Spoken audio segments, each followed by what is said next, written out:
अस्सलाम वालेकुम साथियों, मुझो नालो महेश कुमार है। अज मुझे स्टॉल जो उन्वान है सुरके डारे। डिठो महरम माह सुन को शहजादन थियो, जाने हिक अल्लाह पान मन जो कर। साथियों, पाक पैगंबर जी वफात बाद खलीफन मसनद संभाली आखिरी खलीफो हजरत अली अलैहिस्सलाम मस्जिद में नमाज पढ़ंदे शहीद थियो। हजरत इमाम हसन मिंबर संभालियो, पर इन शाम जे हाकिम माविया सा जंग कंदे शिकस्त खाधी ऐं खिलाफत ता दस्तबरदार थियणो पियसि। माविया इमाम हसन ऐं हुसैन के वज़ीफ़ा ॾेई मदीने रवानो कयो ऐं उहो पिण अंजाम कयो त वरी खिलाफत मसनद ते इमाम हसन ई वेंदो।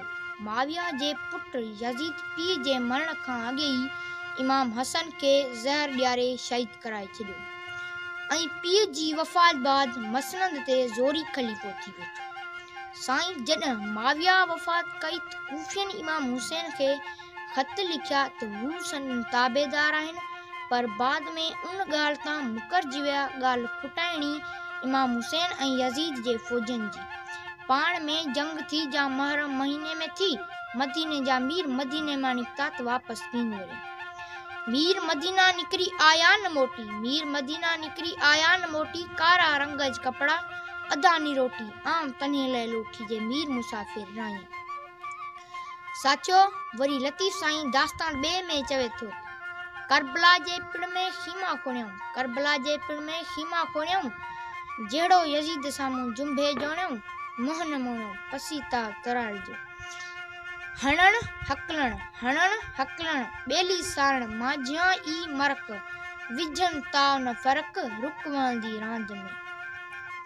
घोड़न ऐं घोटन जिया थोरा ॾिणा, कॾहिं मंझ कोटन कॾहिं राही रण जा। झेड़ो लाइ यजीद जे औलाद सी, सान पसंदे ईद जा हूंदी मीर हुसैन सी। साईं नेट आखिर में डाड़ी रतर त्यास डंद तिडाणू, गुल जिया चोडी माह चंड जिया पिण में पागेड़ियास, नेड़ी में मोहम्मद जी मर के मास्ता सूर्य के शाबाश जो मथे पिण पुरदा थी। ककरा करबला जा मादर थी मिड़ियास, फटन तार तफुड़ा अली थी गयास, मिड़ई माफ कयास खालिक बदले खून में।